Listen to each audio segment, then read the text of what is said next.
The most powerful thing Machiavelli ever taught was not what to say. It was when to say nothing.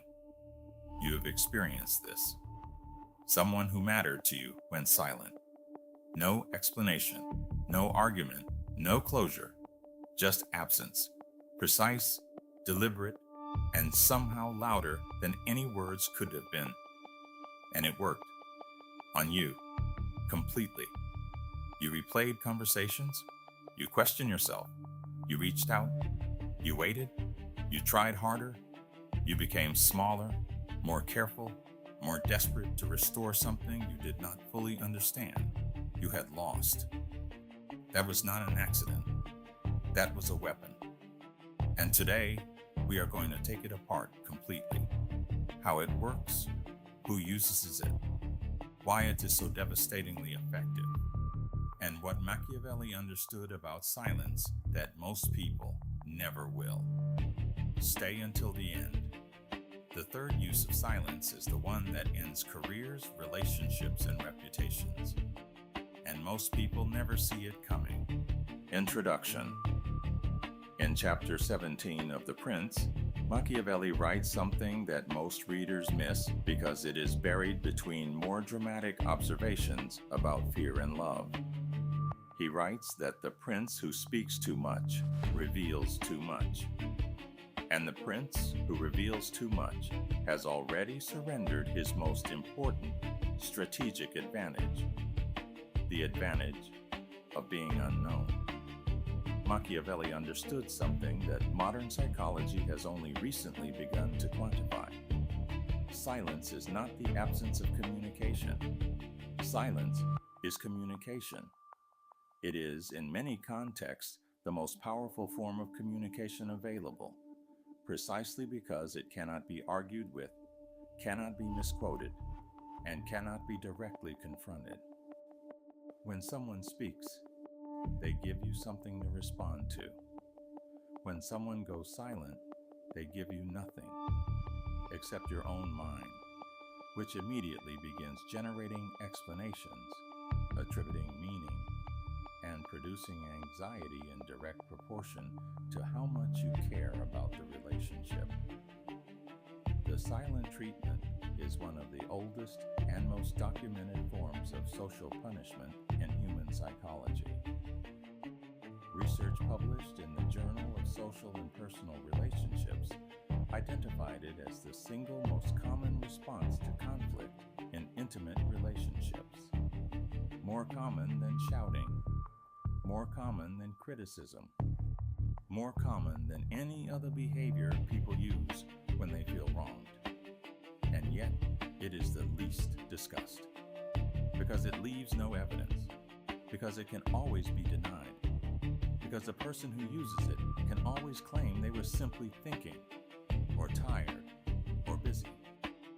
Today we examine 4 dimensions of strategic silence: how it operates as punishment, how it operates as power, how it operates as weapon, and how Machiavelli would have advised you to respond to it.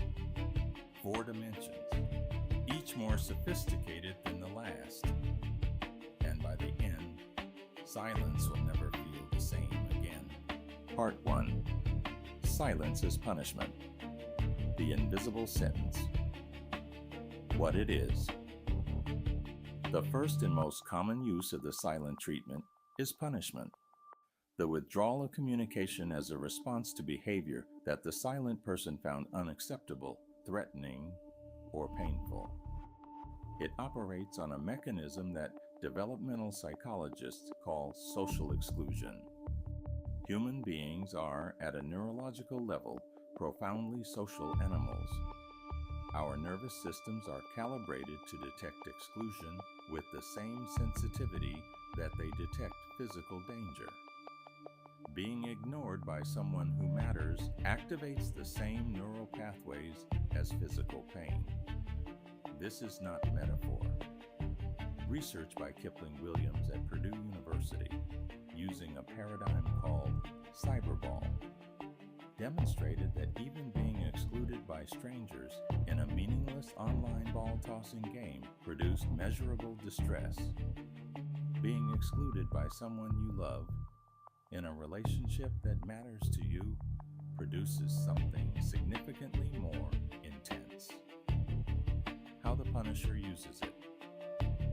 The person using silence as punishment understands, consciously or not, that they have found a method of causing significant pain without any of the social consequences of overt aggression. If they shouted at you, you could respond. If they criticized you, you could defend yourself. If they expressed anger directly, the conflict would have a shape, a beginning, a content, a potential resolution. Silence has none of these properties. It is formless. It cannot be addressed directly. It cannot be argued with. And crucially, it forces the target to do all the emotional labor of the conflict, while the silent person simply waits. You become the one who reaches out. You become the one who apologizes, perhaps for things you did not do or do not fully understand. You become the one who manages your own anxiety and the relationship's anxiety simultaneously. The silent person sits in the position of judge while you perform the role of defendant, prosecutor, and jury simultaneously. Machiavelli on punishment. Machiavelli wrote that punishment, to be effective, must be severe enough to prevent repetition, but not so severe that it creates an enemy. The silent treatment, applied skillfully, achieves exactly this. It is severe enough to be felt, deeply, physically, viscerally. It is calibrated enough to end before permanent damage, usually. And it leaves the target not angry at the punisher, but anxious to repair the relationship, which means anxious to comply with whatever the punisher requires. This is power. Not the loud, visible confrontational power that most people recognize as power. The quiet power that operates below the level of conscious detection and produces compliance without the mess of open conflict. The signature. The signature of punitive silence is its relationship to behavior. It appears after something specific, a disagreement, an assertion of independence, a failure to comply with an expectation, and it lifts when the target demonstrates sufficient contrition or compliance. If you map the silences in a relationship and find that they consistently follow moments of your independence or disagreement, you're not dealing with someone who is simply a poor communicator. You are dealing with someone who has learned to use silence as a behavioral modification tool. And the tool is working because you are here trying to understand it, which means you are still inside its influence. That was silence as punishment. The second form is more sophisticated and far more dangerous. Part 2. Silence as power. The strategic void. What it is. The second form of strategic silence is not reactive. It is deliberate, proactive, architectural. Machiavelli understood that information is the primary currency of power. The person who reveals less knows more about the dynamic than the person who reveals more. The person who speaks less forces others to fill the silence with assumptions, with projections, with reveals of their own priorities and fears. This is the silence that Machiavelli himself embodied in his political career. Not the silence of someone who has nothing to say. The silence of someone who has learned that what you do not say is frequently more powerful than what you say. How it works. Consider a negotiation. Two people sit across from each other. One makes an offer, the other says nothing. The silence that follows is not empty. It is full of the first person's anxiety, their calculation of whether the offer was too low, their impulse to improve their position before they have even heard a response. negotiation consistently finds that the person who speaks first after an offer has been made loses ground. The silence itself extracts concessions. This dynamic extends far beyond formal negotiations. In any conversation where something is at stake, approval, affection, agreement, respect, the person who can tolerate silence longest holds a fundamental structural advantage. They force the other person to fill the void. And in filling the void, the other person reveals what they want, what they fear, and how much they are willing to give to end the discomfort. The silence of the powerful. Observe powerful people in any domain, and you will find a consistent pattern. They speak less than those around them, and when they speak, what they say carries weight, precisely because they have not diluted it with constant commentary. The person who speaks constantly signals, among other things, a need for approval and a discomfort with uncertainty. Every word is a bid for validation. Every sentence is a small request. Please respond. Please engage. Please confirm that I exist and matter. The person who's comfortable with silence signals the opposite. They do not need your response to feel secure. They do not require your engagement to feel their own way. This is deeply, almost primitively attractive, because it signals a person who has resources, who has options, who does not depend on any single relationship for their sense of self. Machiavelli called this quality self-sufficiency. He identified it in the discourses as one of the fundamental characteristics of the effective ruler. Not that they did not need others, but that they were perceived as not needing others. The perception of needlessness is itself a form of power. How to develop strategic silence. The development of strategic silence begins with a single practice: learning to tolerate the impulse to fill space. Most people experience silence in conversation as a problem to be solved. The instinct to speak, to say something, anything, to end the discomfort is almost reflexive. It is also enormously revealing. Every time you speak to end your own discomfort, rather than to contribute something meaningful, you give something away. You signal that the silence bothered you more than it bothered the other person. And that asymmetry, that differential tolerance for discomfort, immediately establishes a power differential in the other person's favor. The practice is simple. When silence falls, do not be the first to end it. Let it breathe. Let it extend. Observe what the other person does with it. What you learn in those moments about their anxiety, their needs, their investment in the interaction is worth more than anything you would have said to break the silence. 2 forms of silence down.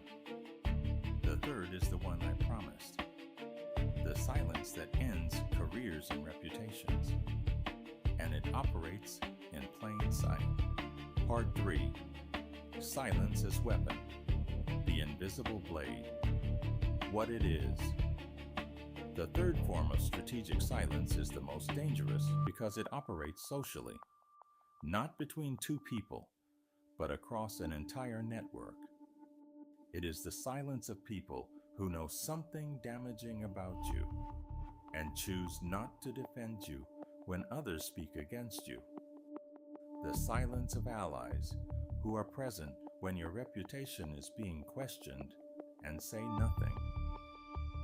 The silence of those who could correct a false impression and allow it to stand.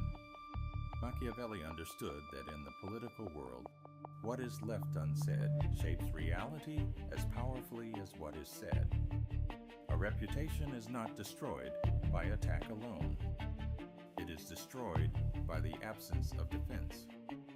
When people who know the truth remain silent, while a false narrative spreads, the false narrative becomes the truth. not because it is more accurate, but because it is the only version that is spoken. How it is deployed. The deployment of silence as a social weapon requires only that a person strategically decline to speak when speaking would benefit you. They do not lie about you. They do not spread rumors. They simply allow the silence around your name to fill with whatever others wish to put there. They are never present in your defense, and their absence, strategic, consistent, deniable, does more damage than overt opposition would. This is why Machiavelli wrote that the most dangerous enemies are not those who attack openly, but those who smile and say nothing when others attack.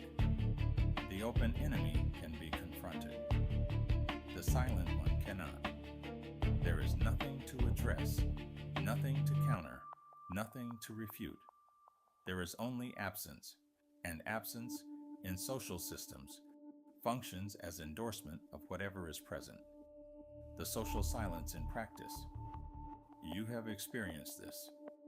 A conversation about you happens in a room where someone who knows you well is present. They say nothing in your defense. Later, when you find out, they say, "I did not want to get involved," or "I thought it was better to stay out of it," or "I did not think it was my place." These explanations are technically accurate and practically devastating, because in social systems, neutrality in the face of attack is not neutrality. It is alignment with the attack. The person who chooses not to defend you when they easily could have has made a choice. They simply made it quietly enough that you cannot hold them accountable for it. Machiavelli's advice to the prince who encountered this form of silence was direct. Identify it early, understand it completely, and do not mistake the absence of open opposition for the presence of loyalty. Loyalty shows itself in action. Silence, in the face of threat, is its own form of action.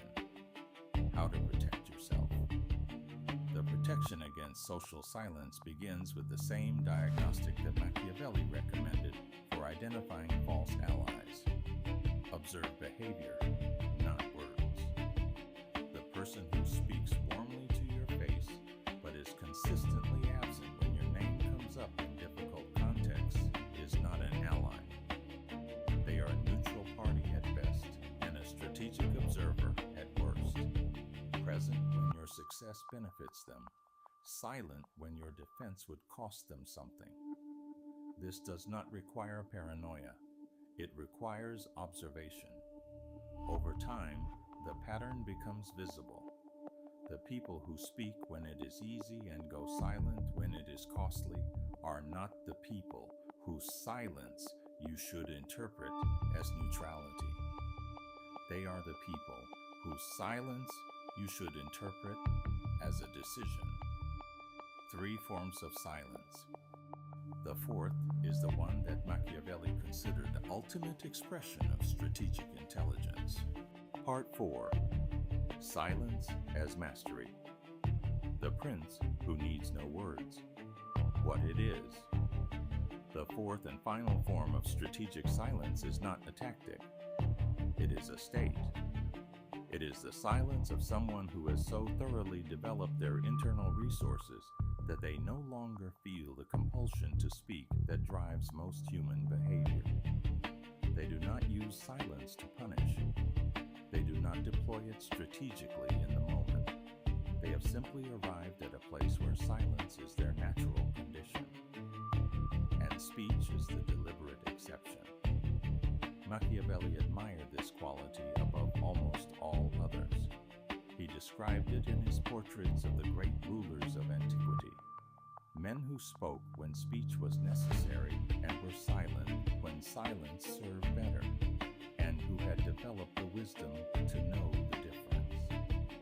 The anatomy of mastery. The person who has achieved this form of silence has solved a problem that most people never address. The problem of validation dependence. Most human speech, if analyzed honestly, is a request for confirmation, for approval, for engagement, for evidence that we exist and matter to other people. We speak to be seen. We speak to be agreed with. We speak to manage the anxiety that comes from uncertainty about our standing in the eyes of others. The person who has resolved this dependence no longer needs to speak for these reasons. They speak to communicate when communication serves a purpose, and when it does not, they are comfortable in silence, not as a strategic choice made in the moment, but as a natural expression of a self that does not require constant external confirmation. What this looks like in practice. In conversation, this person listens more than they speak, not performatively, not as a technique, but because they are genuinely more interested in understanding than in being understood. This interest in understanding, paradoxically, makes them deeply interesting to others. People feel seen in their presence. They feel heard. They feel that this person grasps something about them that others miss. In conflict, this person does not escalate, not because they are suppressing their reactions, but because their internal architecture does not require the conflict to resolve in their favor in the moment.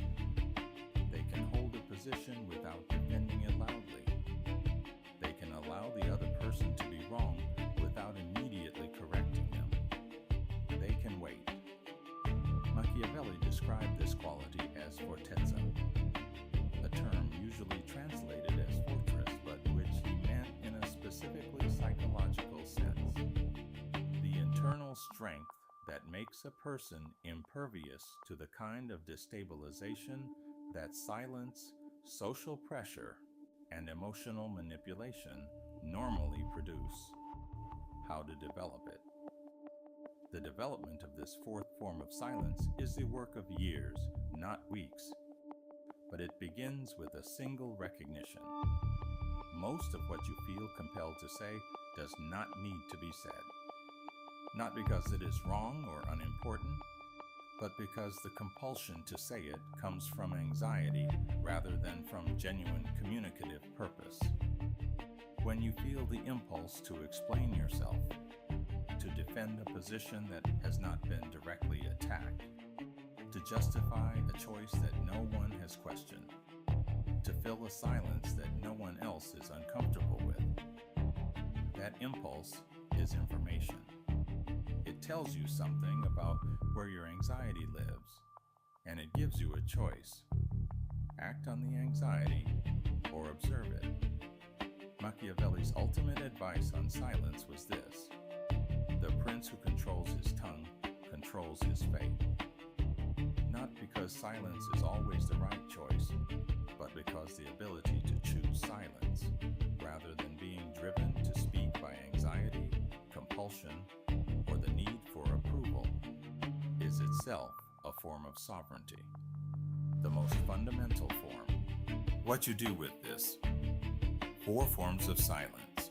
Each one operates differently. Each one produces a different effect, and each one requires a different response. When silence is used against you as punishment, name it, not to the person using it, but to yourself. The naming interrupts the automatic response of anxiety-driven compliance. Then make a decision. Respond to the behavior, not to the silence. What do you need from this relationship? And is this relationship providing it? The silence is not the problem. It is a symptom. Address the problem. When silence is used against you as power, learn to sit with it. Your discomfort with silence is the other person's advantage. The practice of tolerating silence, of not rushing to fill it, of allowing it to extend without anxiety, removes the power differential that their silence is designed to create. They are betting that you will speak first. The simplest counter is not to. When silence is used against you as social weapon, build a different kind of evidence, not by confronting the silent party directly. That produces defensiveness and rarely achieves anything, but by being so clearly, visibly, consistently what you are that the silence around your name has nothing to fill itself with. Machiavelli called this the prince who needs no defenders, because the facts speak loudly enough that silence cannot drown them. When silence is what you need to develop, begin with one practice. The next time you feel compelled to speak to end your own discomfort, do not. Observe the compulsion. Let it pass. Notice what happens in the silence you did not fill. This single practice, applied consistently, will tell you more about your relationship to silence and to power than any amount of reading. Outro. Machiavelli wrote The Prince in silence. He had been expelled from Florence, stripped of his office, and left with nothing but time and the accumulated observations of a lifetime spent watching power operate. What he produced in that silence became one of the most read and most debated political texts in human history. Not because he invented new ideas, because he was willing to say, clearly and without apology, what everyone had observed and no one had named. The most powerful things are often the things that happen without words. The relationship that ends not with an argument, but with a gradual silence. The opportunity that passes not because someone said no, but because someone said nothing. The reputation that changes not through accusation, but through the absence of defense. Silence is not empty. It has weight. It has direction. It has intention. Even when the person using it claims otherwise. Now you know how to read it. That is all for today. Disclaimer. This channel explores dark psychology, philosophy, and human behavior for educational and entertainment purposes only. Content is not intended as professional psychological, legal, or personal advice. Always consult a qualified professional for guidance specific to your situation. The character, Roman Gray, is a fictional persona created for this channel. All scripts, research, editorial direction, and visual concepts are entirely original, independently written, and produced by hand. Copyright Darkwise. All rights reserved.